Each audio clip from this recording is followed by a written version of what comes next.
CEO forgot his wallet and a poor barista paid, never knowing who he really was. Hannah's hands trembled as she reached into her apron pocket and pulled out the crumpled $20 bill. It was supposed to cover her bus fare home and tomorrow's breakfast, but the man standing before her looked genuinely distressed, patting his coat pockets with growing panic.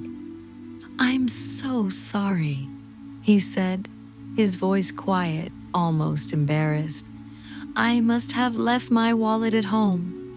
I'll come back later." "It's okay," Hannah interrupted softly, sliding the bill across the counter. "Really, it happens." The man, tall with kind eyes and silver threading through his dark hair, looked at her with an expression she couldn't quite read.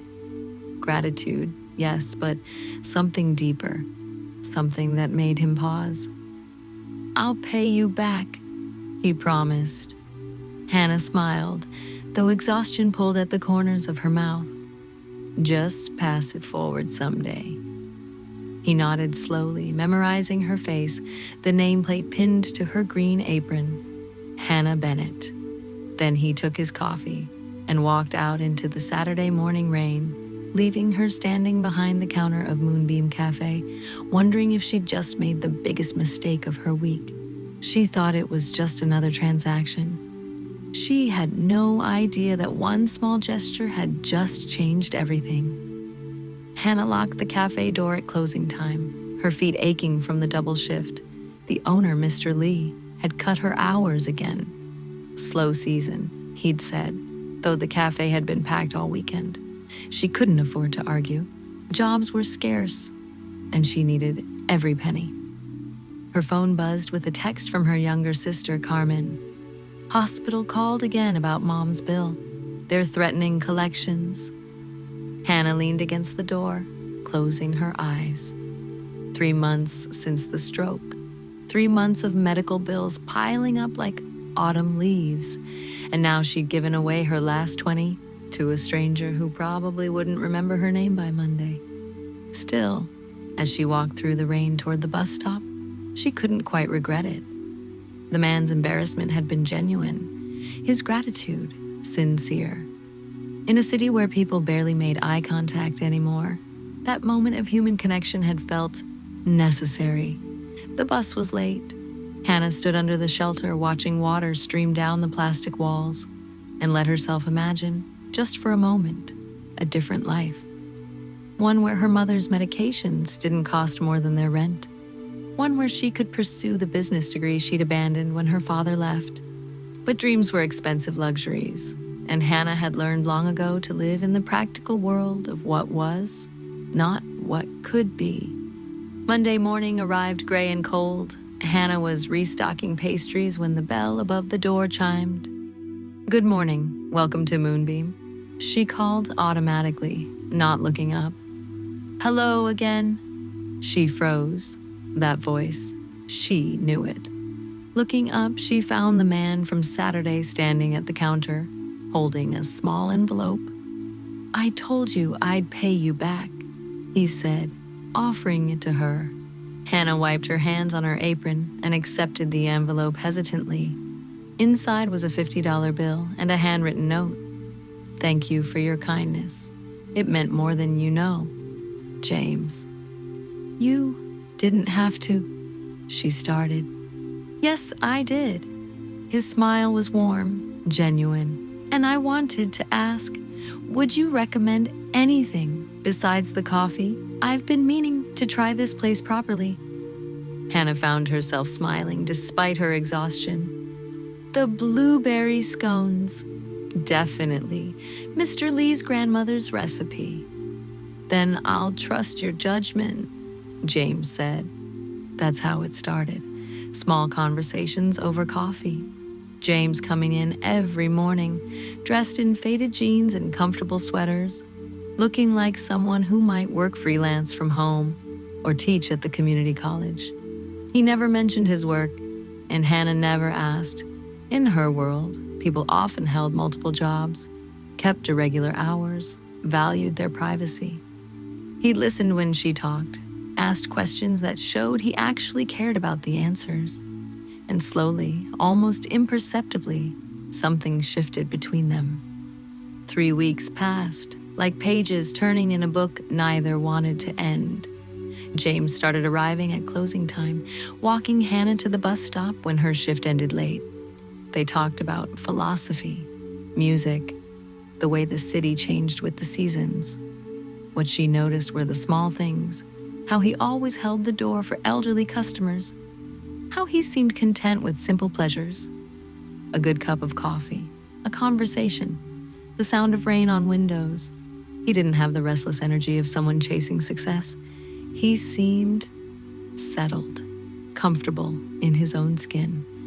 One Tuesday evening, as they walked through the autumn chill, Hannah mentioned her mother's progress in physical therapy, how Carmen had to miss class to drive her to appointments because Hannah couldn't afford to take time off work. "You carry a lot," James said, quietly. Hannah shrugged. "Someone has to. My father taught me that you can't rely on anyone but yourself. People leave when things get difficult." James stopped walking. "Not everyone leaves, Hannah." The way he looked at her in that moment, like she was something precious, something worth staying for, made her chest tighten with an emotion she'd been carefully avoiding. "You take care of everyone else," he said softly. "Who takes care of you?" She looked away, blinking against sudden tears. "I'm used to figuring things out alone." "You don't have to be."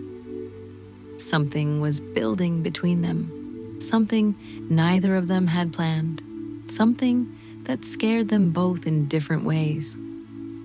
By the 4th week, Hannah realized she was looking for James before the morning rush, her heart lifting when the bell chimed at his usual time. She noticed things about him, the way he always ordered the same coffee but tried different pastries based on her recommendations, how he brought books sometimes but rarely opened them, preferring to watch her work, to steal moments of conversation between customers. "Don't you have somewhere to be?" she teased one morning when the cafe was unusually quiet. "Nowhere more important than here," he said simply, and the honesty in his voice made her breath catch.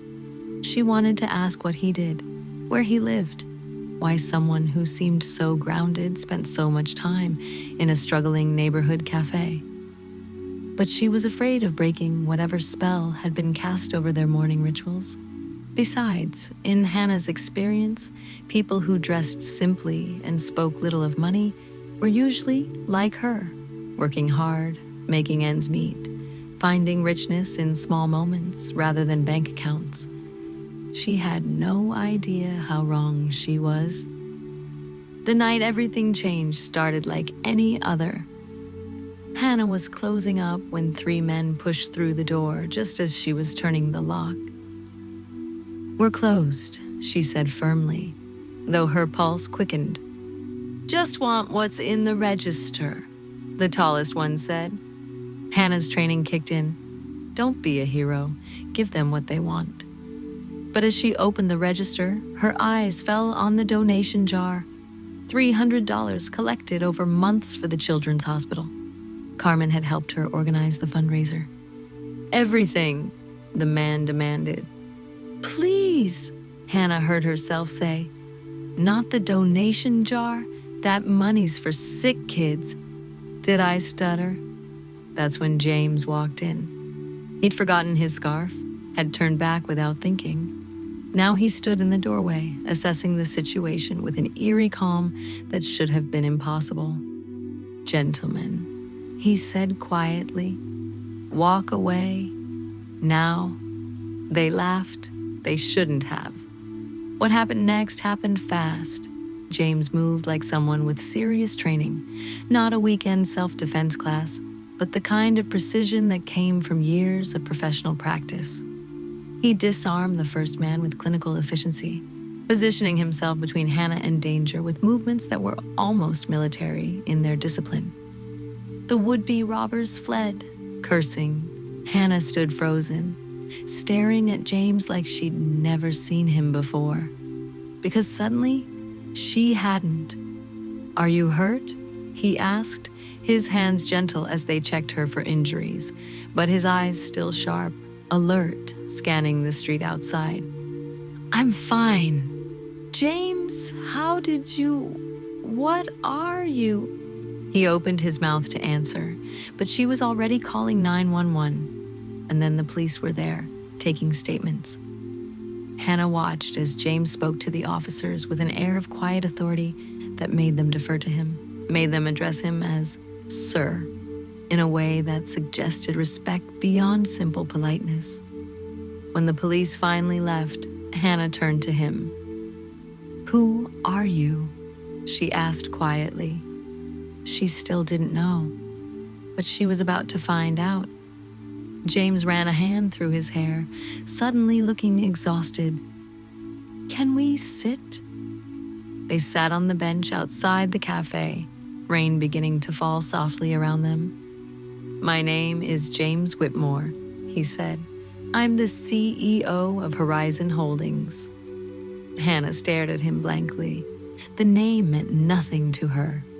He pulled out his phone, showing her articles, photos of him in expensive suits at business conferences, speaking at charity galas, shaking hands with politicians and celebrities, headlines that included words like billionaire, empire, mogul. The James in the photos looked polished, powerful, untouchable, and exactly like the man sitting beside her in worn jeans and a faded sweater. "I don't understand," Hannah whispered.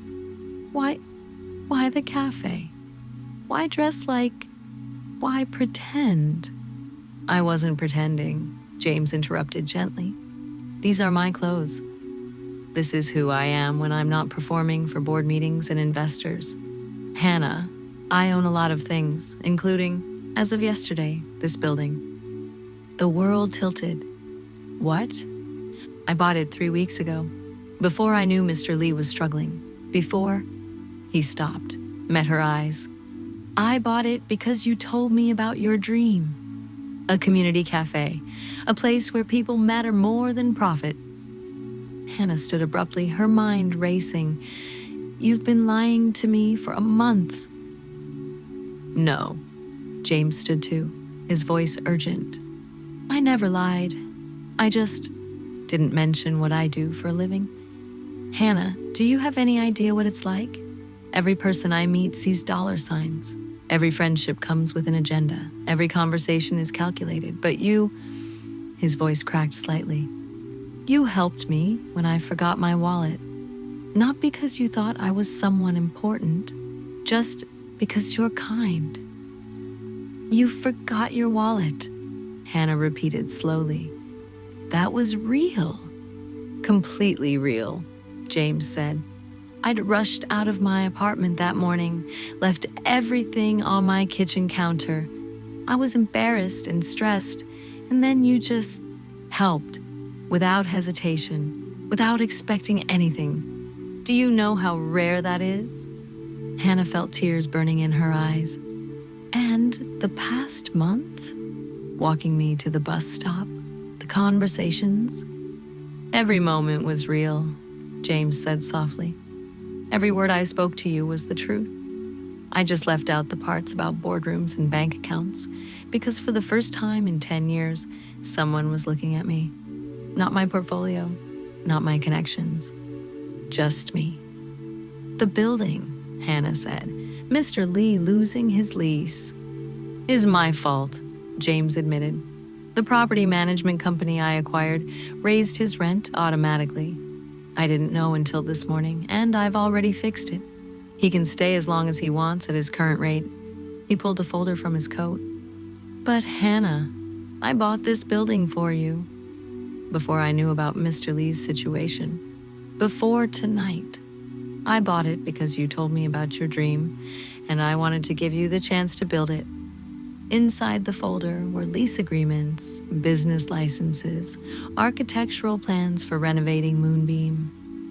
Your cafe," he said. "Your name on the deed, your rules, your dream. I'm not trying to rescue you. I'm asking to be your partner." Hannah's hands shook as she held the papers. She thought about her father, who had left when things got hard, about the years she'd spent building walls to protect herself. But she also thought about James stepping between her and danger without hesitation, about the way he listened when she talked, like her words mattered, about how he'd shown up every morning, not because he needed coffee, but because he wanted to see her. "Why me?" she whispered. "Because you see people," James said simply. "You saw a stranger who forgot his wallet and helped him. You see Mr. Lee struggling and worked double shifts without complaint. You see your mother and sister and put their needs above your own. You see the potential in this neighborhood, in this cafe. Hannah, you see the world the way I wish I still could, with hope and kindness and the belief that people are worth investing in." He reached for her hand carefully, like he was afraid she might pull away. "I'm not asking you to see me as a CEO or a billionaire. I'm asking you to see me the way you have been, as James. The guy who drinks too much coffee and laughs at your jokes and thinks you're the most remarkable person he's ever met. That guy is real, and he's completely in love with you."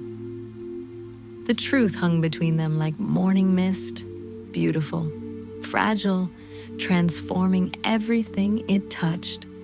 Hannah looked at the folder in her hands, at the man before her, the same person who'd walked her to the bus stop every evening, now revealed to be someone who could buy the entire block without blinking.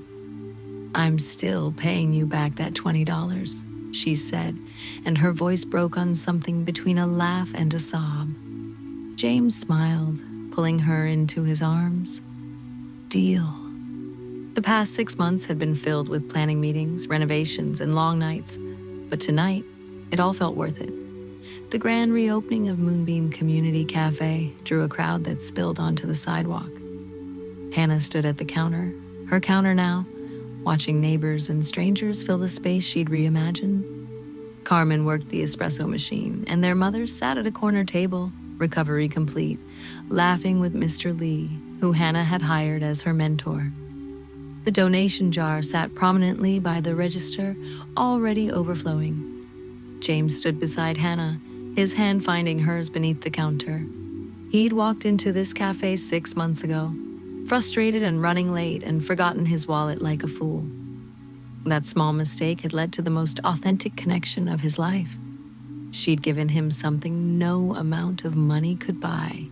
Someone who saw him, not his fortune. And in return, he'd given her not just a business, but proof that vulnerability wasn't weakness. That sometimes letting someone in was the bravest thing you could do. As the evening crowd thinned and rain began to fall outside, Hannah leaned against James's shoulder. "Thank you," she whispered, "for seeing me." "Thank you," he replied, "for teaching me that the best things in life can't be bought, only earned, one small kindness at a time."